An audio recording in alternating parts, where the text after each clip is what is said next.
Hé, ça te dit de venir faire un tour avec moi dans le caniveau pour voir les eaux usées? Sérieusement, l'eau douce étant un sujet si important aujourd'hui, on pourrait penser que les gens devraient économiser chaque goutte de ce précieux liquide. Mais ensuite, tu tires la chasse d'eau et tu te rends compte que tu viens de gaspiller plusieurs litres d'eau propre pour éliminer tes déchets. Pourquoi ne peut-on pas utiliser de l'eau salée à la place, par exemple, pour sauver la planète? Eh bien, pour ne pas trop entrer dans les détails, ce n'est pas possible. Je vais t'expliquer pourquoi. Le système d'égout moderne fonctionne avec l'aide de l'eau qui transporte les déchets vers les usines d'élimination. L'eau est parfaite pour ce genre d'activité car elle maintient les déchets à flot et les pousse dans les tuyaux. Lorsqu'elle atteint les filtres de nettoyage, l'eau s'infiltre simplement à travers, tandis que les matières dures et les particules restent sur une sorte de grille, d'où elles sont rapidement prélevées et jetées ou bien recyclées. L'eau va ensuite se décanter. Elle n'est évidemment pas propre après avoir été mélangée à tous ces déchets, alors elle va dans un énorme réservoir où elle reste un certain temps. Les particules les plus lourdes se déposent au fond de la cuve et forment une belle couche de crasse boueuse. C'est ce qu'on appelle des boues et elles sont ensuite retirées du réservoir pour être utilisées dans les fermes. Les boues reçoivent un traitement spécial qui les rend utilisables comme engrais. Il n'est pas entièrement biologique sous sa forme pure, mais il devient bon pour le sol après avoir été traité correctement. L'eau au-dessus des boues devient à son tour assez claire à l'œil nu. Mais ne te fais pas avoir, elle contient des milliards de particules de terre microscopiques qui n'attendent que de t'infecter si tu en bois un verre. Ainsi, lorsque les boues sont retirées, l'eau reçoit son propre traitement. Soit elle remplit d'autres réservoirs, soit elle passe par un système de filtrage spécial. Mais le principe de base de ces deux méthodes est le même. Des bactéries qui se nourrissent de déchets. Si les eaux usées presque claires s'engouffrent dans les réservoirs, tu peux être sûr qu'il y a un environnement favorable au développement des bactéries à l'intérieur. L'air est constamment pompé pour les faire grandir et se multiplier, ce qui accélère l'épuration de l'eau. S'il s'agit d'un système de filtration, l'eau s'écoule sur les dalles de pierre spécialement traitées sur lesquelles vivent des bactéries qui se nourrissent de déchets. Dans tous les cas, l'eau est biologiquement purifiée et est presque prête à retourner d'où elle vient, c'est-à-dire dans les mers et les océans. Presque, mais pas tout à fait, puisqu'il y a une dernière étape de nettoyage. Elle diffère selon les pays et les lois. La méthode la plus populaire pour achever le nettoyage est de traiter l'eau avec un désinfectant, comme le chlore, qui fait disparaître les bactéries nocives laissées dans l'eau. La fait disparaître, la rendant ainsi claire et prête à l'emploi. Au lieu du chlore, on peut utiliser les ultraviolets, le peroxyde ou l'ozone. Une autre façon de purifier l'eau consiste à la pousser dans un réservoir de traitement spécial ou un réservoir d'humus où même les plus petites particules et bactéries restent coincées dans la matière filtrante tandis que l'eau s'écoule librement. Elle est ensuite relâchée dans la nature et le cycle se poursuit. Ou bien elle peut être utilisée comme eau technique pour différents usages, des travaux de construction et de l'irrigation des cultures non comestibles au refroidissement des centrales nucléaires. Cette eau n'est généralement pas autorisée à être utilisée pour la boisson, les loisirs ou la vie quotidienne, alors pas besoin de regarder avec suspicion le débit de ton robinet. Tout est ok. Mais la question demeure, pourquoi ne pas utiliser de l'eau salée à la place? Nous avons littéralement des océans qui en sont remplis et nous pouvons à peine en trouver une utilité. Eh bien, il y a un énorme problème avec l'eau salée dans le système d'égout.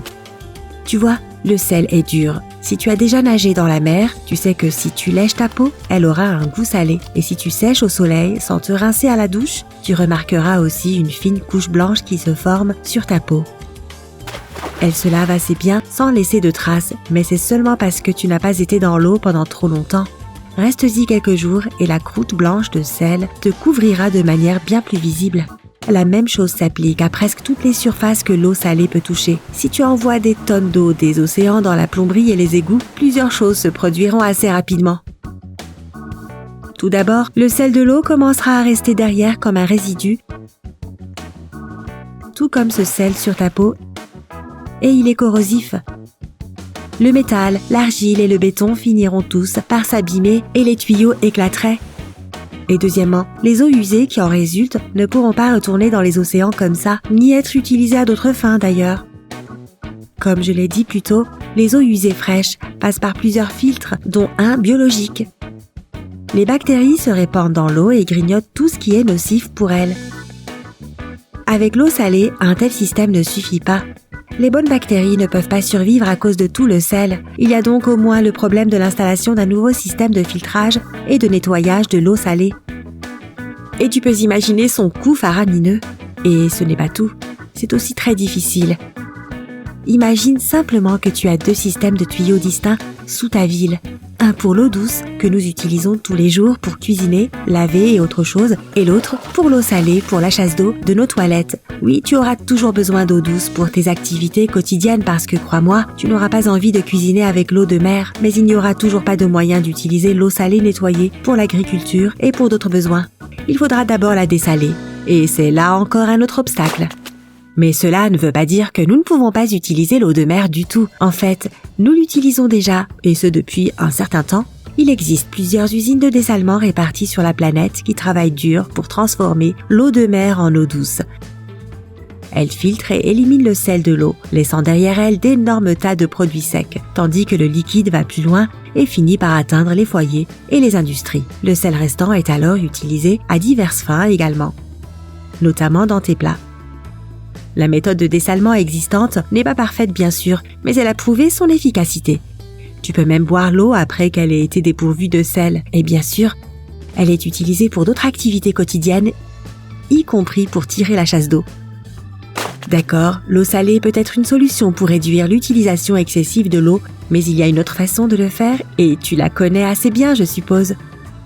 Je parle des toilettes sèches, communément appelées à compost. Le principe de base est que tout ce que tu y jettes va dans le sol et y reste pendant un certain temps jusqu'à se transformer en humus. Ce n'est pas aussi simple que de jeter de la terre dans le sol, bien sûr. Il y a une unité de compostage à 3 chambres qui fait évaporer le liquide.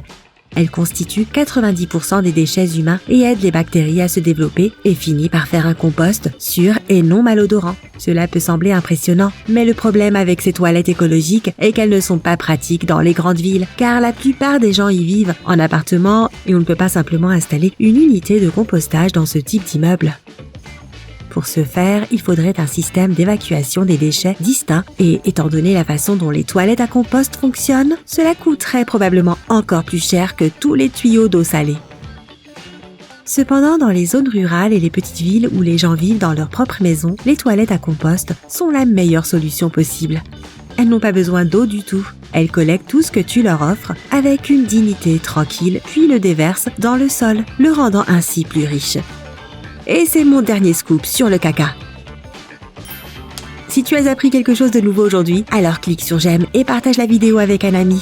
Et voici d'autres vidéos que je pense que tu pourrais aimer. Clique simplement à gauche ou à droite et prends la vie côté sympa.